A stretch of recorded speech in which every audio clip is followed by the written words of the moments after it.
Okay, then let's go ahead and call the meeting to order. It is 12:04. I'd like to commence with the roll call if our liaison from the city can assist with that. Yes, I will read the Ms. Maria de Olivares, Present. Raul Reyes, Present. okay, Dr. Gaskin, Present. Ms. Berta Ceballos. I do not see her on yet.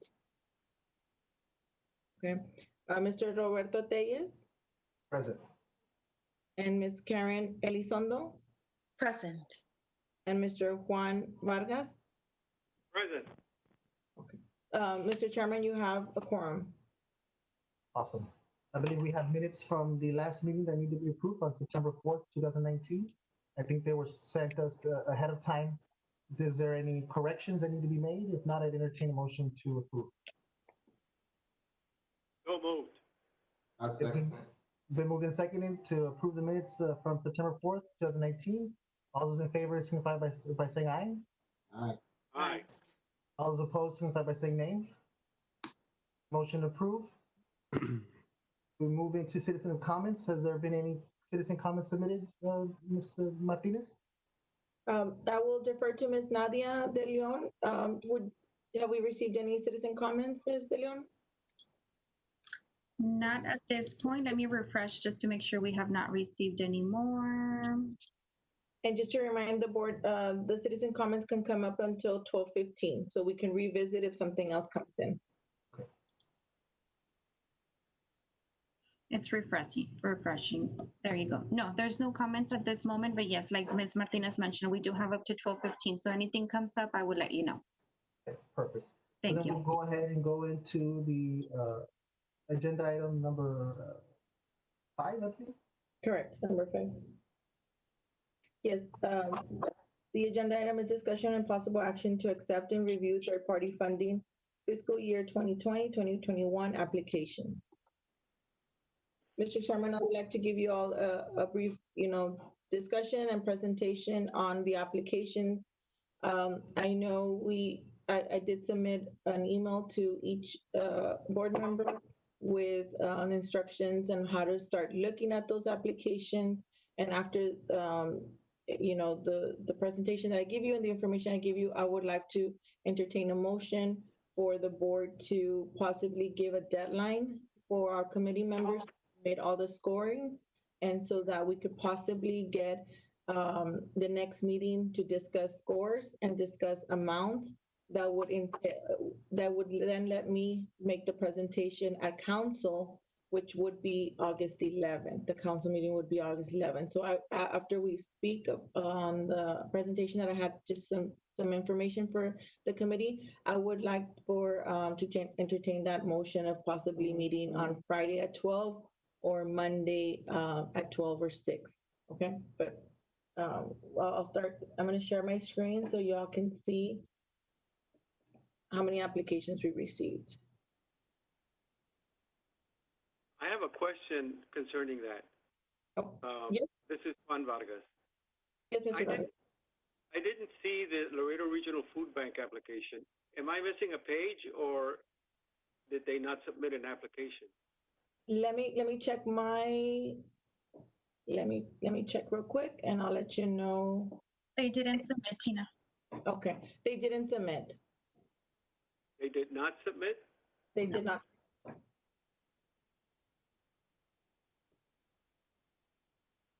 No, we did not receive an application from them. Are there any provisions that the city provides for late application? A late application can always be submitted, and basically, the issue would be that it probably, sometimes these requests come straight to the city council meetings. But at this point, I think it would already be late for this committee to evaluate. Not wanting to make an excuse on behalf of the Laredo Regional Food Bank, but during this pandemic, the food banks, both on the South Texas and the Laredo Regional Food Bank, have been flooded with request for assistance. So that might be a reason. I'm not sure, and I don't really know, but that might be a reason why they didn't submit. And I just wanted to know about any exceptions that you might make for that. So we're not, the committee is not here to make an exception. The committee is here to, we're tasked with reviewing the applications that come in. But I do remind the public, and if, you know, anybody is listening, you know, there are times that special requests from committees or from organizations come straight to city council. And that's always, you know, something that can be done during the budget process. I wasn't asking for an exception. I said, are there any provisions for exceptions? No, you're saying that you have to go to city council. Yeah, correct. No, we don't have any provisions for exceptions. This committee is just tasked with reviewing the applications that come in. Okay. So if they want to appeal, they go to city council. Correct. Okay. Yeah, Thank you very that's been the process. That's been the process that has been followed. Thank you very much. Okay, so what I was gonna show you, 1 second.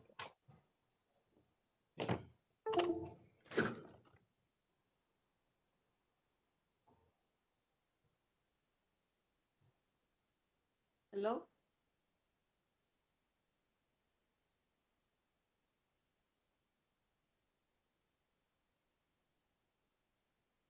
Are you there? I think I lost you.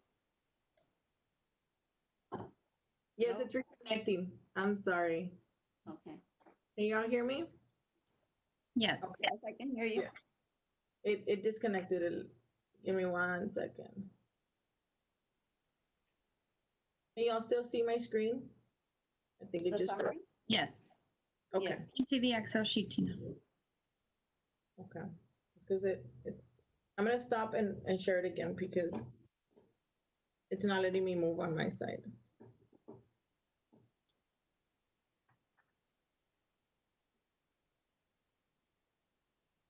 Let's try one more time. Give me 1 second.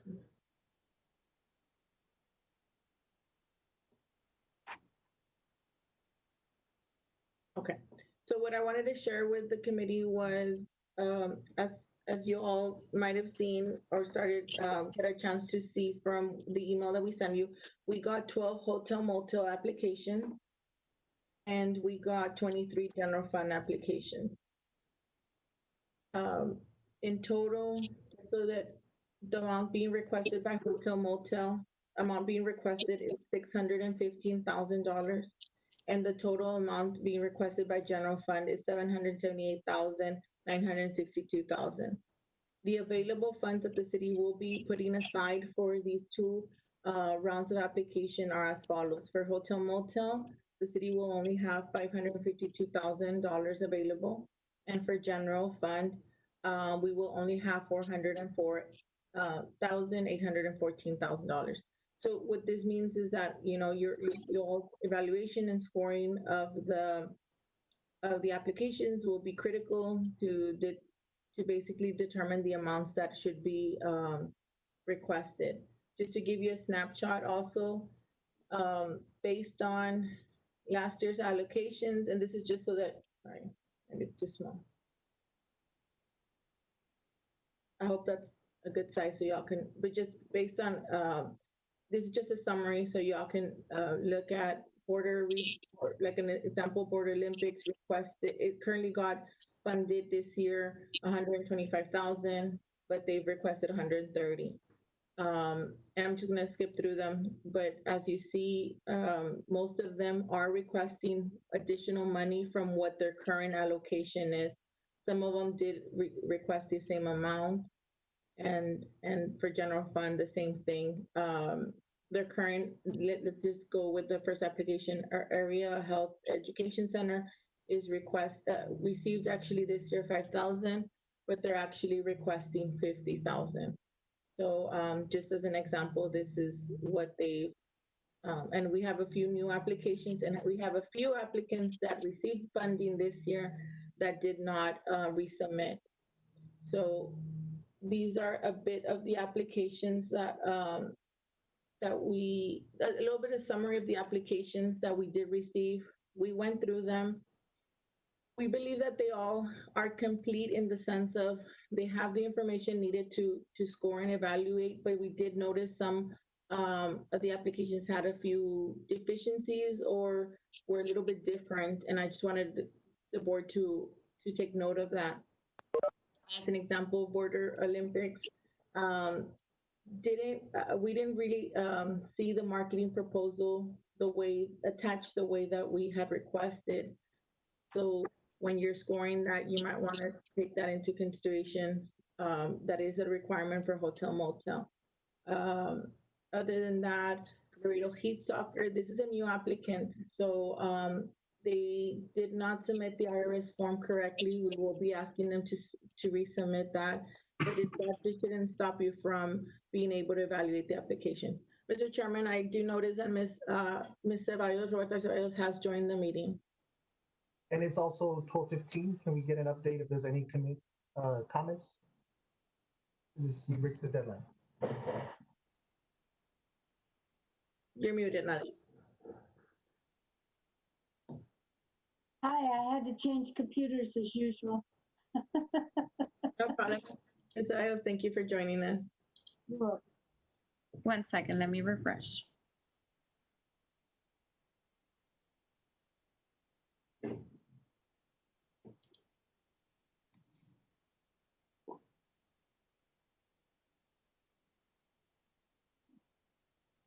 No comments at this moment, Mr. Chairman, and the time has already expired, so no comments for this meeting. Thank you, Nadia. And Ms. Martinez, if you can continue. Okay. So these are just, and I shared this spreadsheet with everyone. So if you all have any questions, feel free to call us and we can further explain anything if I go too fast. Again, with the Laredo Heat, we did see that their proposed marketing plan was not really included correctly.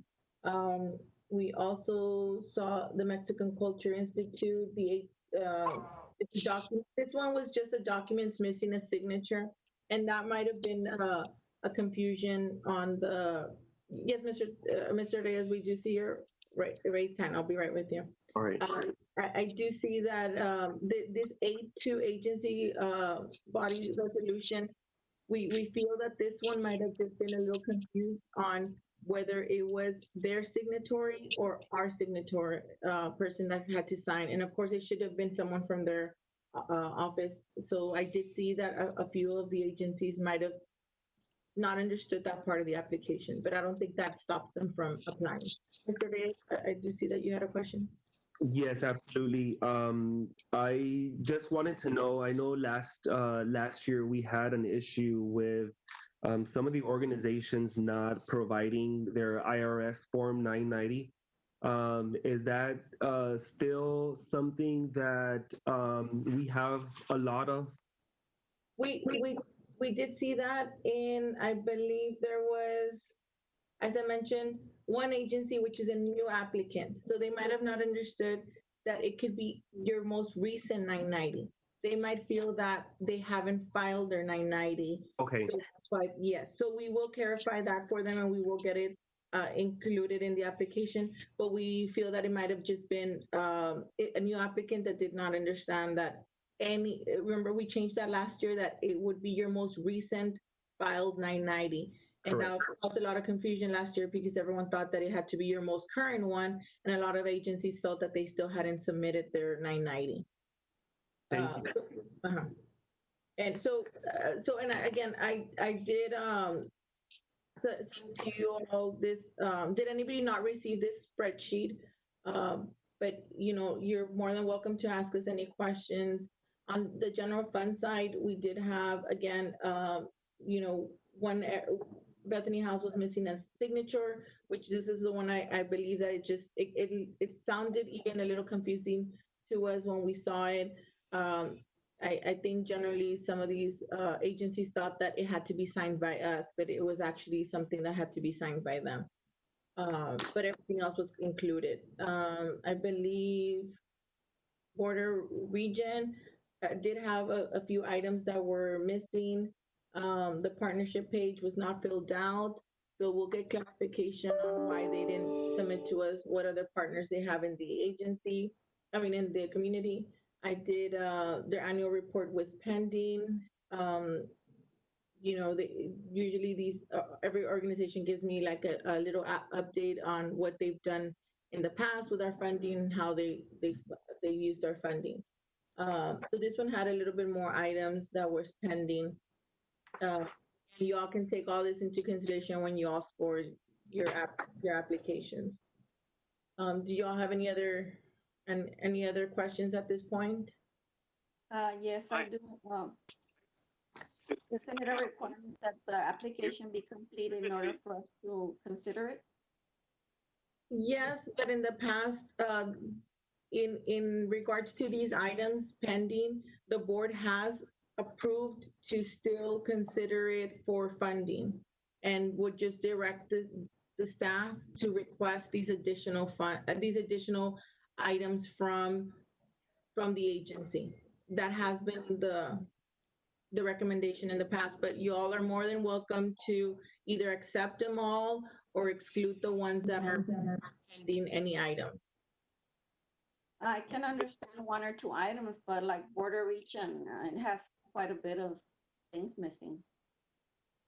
And again, that's where you all can vote right now to accept them all or motion, or you can motion to exclude the ones that have any items or certain items. You all can definitely motion that, and that would be the direction that the committee would take. I think Mr. Vargas has something to say. Mr. Vargas? Thank you. Ms. Martinez, earlier you showed us a comparison between what they submitted last year and what they were submitting this year. Are we going to have that information available to us? Yes, usually that information, and I just showed you all right now the summary, that will become into play when we start discussing in our next meeting, when we discuss the funding amount. So usually the way that it works is this meeting, you all get to look at the applications in a sense, right? And you all will vote on which ones, if you're going to exclude any or you're going to include any, and then give yourselves a deadline of when to submit the scoring. The next meeting will definitely be looking more into the amount and the scores. So once we have all the scores, we'll again compare how much money was requested this year, how much money is requested next year, and based on the scores, you all can evaluate or make a recommendation of how much to fund their application for. Yes, but I can definitely share all these. I'll submit this complete summaries back to you all, so y'all can start looking at it. Yes, definitely. Thank you. My second question is that in any other circumstance, an application is not complete unless all the items are in that were originally requested by the person giving out the grants. So if you have applicants that did not submit all the documents that you require, they should not be considered complete. And you should only score those that are complete. Yes, and again, and this is where we ask the committee you all can submit a motion right now to accept only 100% completed applications or to review all. That is up to the committee. I guess I'll ask for that entertained motion. If anybody has a motion that they'd like to. I'll make a motion that we table all the incomplete applications and we'll only go score the ones that are completed. And at that time, when we come back for our next meeting to see if in that time period they get them complete. That's not a very good motion. So basically to table all the applications, so I rephrase that, to table all the applications that are not complete. Okay. There's a second by Ms. Olivares. Is there any discussion on this motion? Any discussion? If there's no discussion, I'll go ahead and move forward to the voting. All those in favor signify by saying aye. Aye. Aye. All those opposed signify by saying nay. I believe the motion passes. I think now we can discuss possibly when we will have the deadline and when we will move forward and have our next meeting. I think we had a proposed Friday, I believe you said, Ms. Martinez? The earliest could be Friday at noon, or if that doesn't work, we can do Monday noon or Monday 6 p.m. would be the latest. I think we're gonna need a little bit more. I don't know how y'all's schedules are on Friday, but I think we're gonna need a little bit more than an hour to discuss this. If we're gonna be actually going into the how much we're going to allow. I can make my afternoon available. How are the other members at noon? Afternoon is better for me. For Friday? Yes, for Friday. Let me check my calendar. Okay. Either we can meet after work hours at 5 and we can have the entire evening, or we could take the day at noon and start. And as long as everybody has enough time, but I do believe we will be going over the hour. Mr. Chairman, and this is for what, I'm sorry?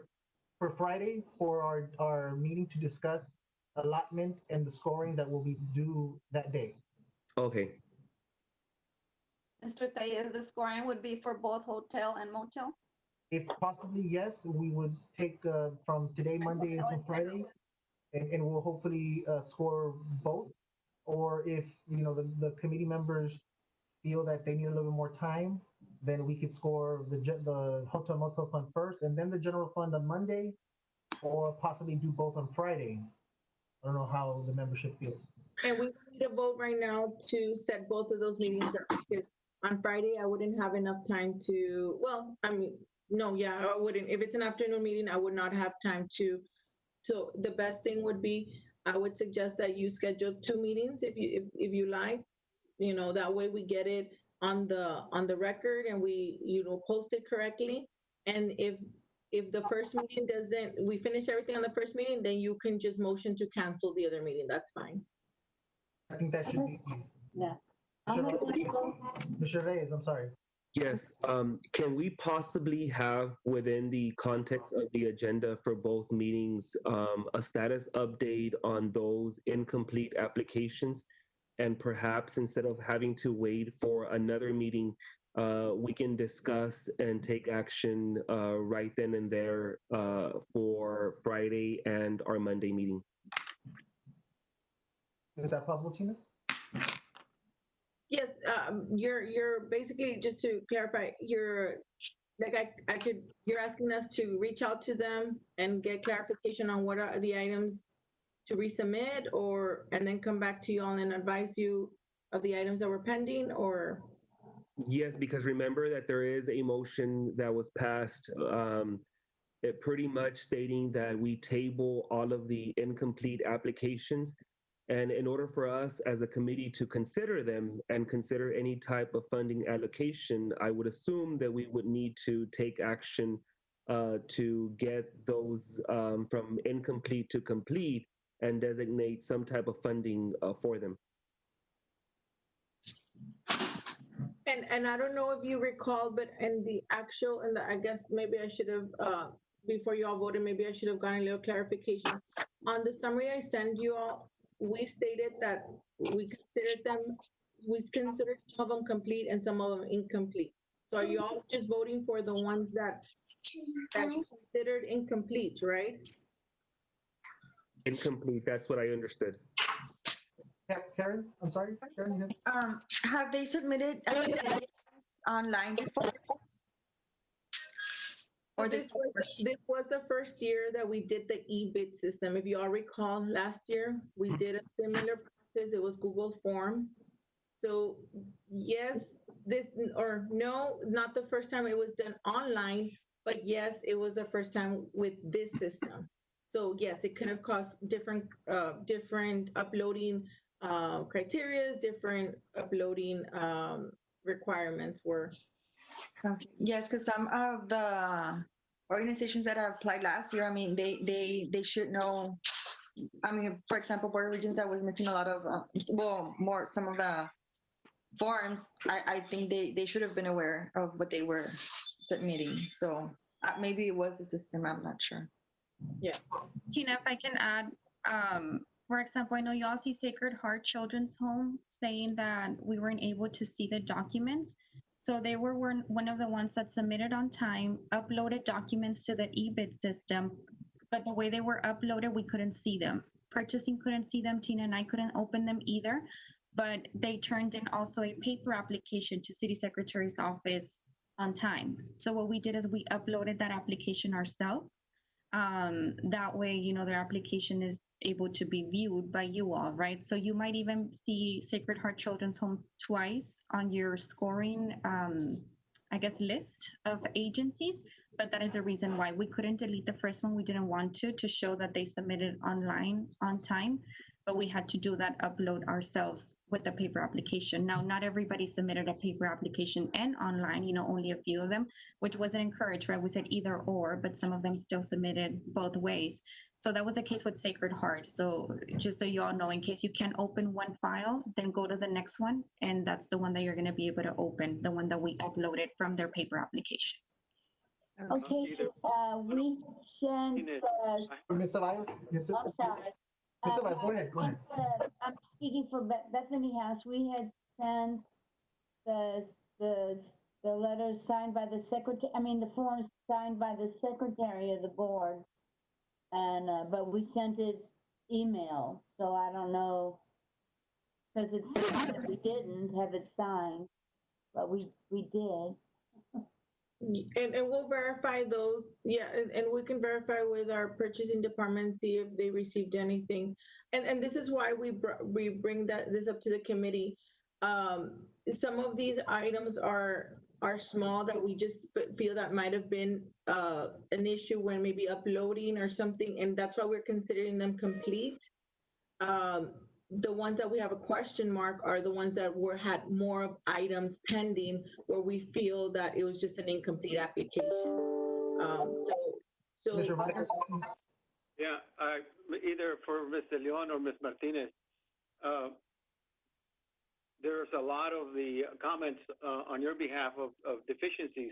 Was a deficiency letter sent to the applicant so that they'll know what was missing in their application? not at this point. We wait for the committee to give us that directive, and that's what we'll do next. So they don't know that their application is incomplete? Correct. This is the first time the applications are being discussed with the committee, so we do not send anything other than after we get direction from the committee, we'll send those letters. And just as Mr. Reyes requested, in our next meeting, we'll bring up those, you know, those responses. So if you set the meeting for Friday, will they have enough time to respond? They should. We can send them out by tomorrow. Okay.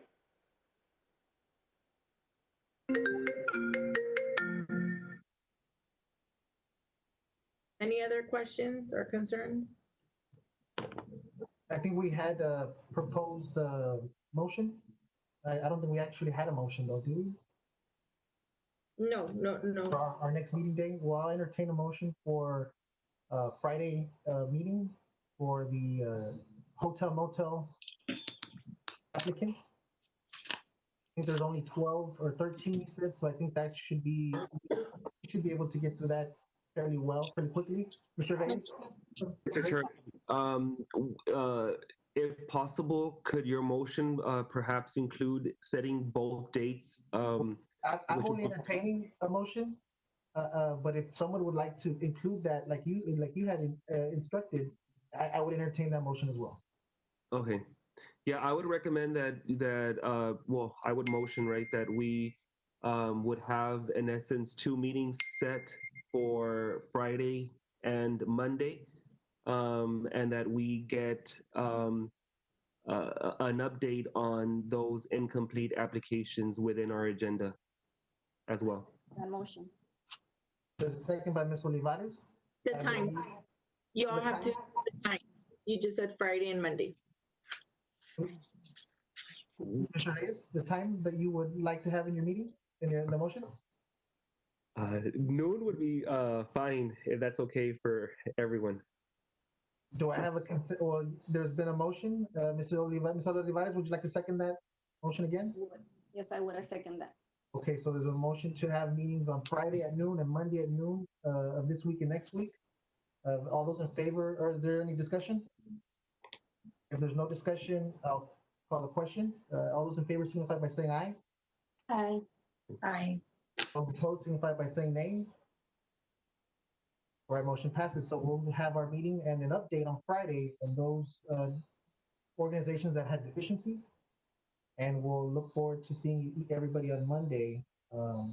If there's no other business, Ms. Martinez. I did want to, I believe Dr. Gaskin had asked a question that I think would be important for the group to hear response. I know he requested some information on, when you're reviewing these applications, some of these, and correct me if I'm wrong, Dr. Gaskin, but your question was toward some of these events, especially for hotel motel, are being requested to be funded, assuming that, these events occur next year, and due to the current climate, the health climate that we are in, well, that's kind of hard to tell right now if some of these events are going to happen. What I was going to give you all is just an update. I know currently our hotel motel applicants have been affected by our current situations of COVID and some cancellation of events. So when that happens, as an example of this year, if they weren't able to do their event, we basically don't reimburse them. I mean, there is no expense, so there is no event. So we do remind each agency, to be fiscally responsible, and that if their event cannot happen, or their promise, because if they're getting hotel motel, their promise is to bring heads to beds, right? So if that is not going to be the case, then they should consider, postponing their event. And at this point, a lot of them have postponed it to the point that they wouldn't be getting this year's funding. So that has happened, and that money just basically stays with the city's hotel motel budget. And I know in some other cases, depending on what the event was and what was promised, they've considered virtual events. But again, we remind them they have to show beds to head. That's heads to beds, sorry. So we are reminded that that could ultimately affect their reimbursement. Dr. Gaskin, was that sort of what your question was? Yeah, I didn't know if you allotted the money at the beginning of in October. You're like, here's all the money, and then okay, so that's what I was kind of curious. So we give them a contract as of October 1st. We enter into a contract, but it's a reimbursement contract. So they have to prove that the event and the items were incurred in any situation, not just hotel motel, but in general fund also. It's all reimbursement. They have to be able, and that's why their financials is important. And that's why we ask them to submit financials, because we need to show that they have the money in the bank to do the events or to do the services to the public, and then we reimburse them. It's on a reimbursement basis. Gotcha. Thank you. Well, there's any other discussion. Entertain a motion to adjourn. So moved. It's been moved and seconded. All those in favor to adjourn, signify by saying aye. Aye. All those opposed? Motion succeeds. Thank you, guys, and we'll see you on Friday. Thank you. Thank you. Bye. Thank you.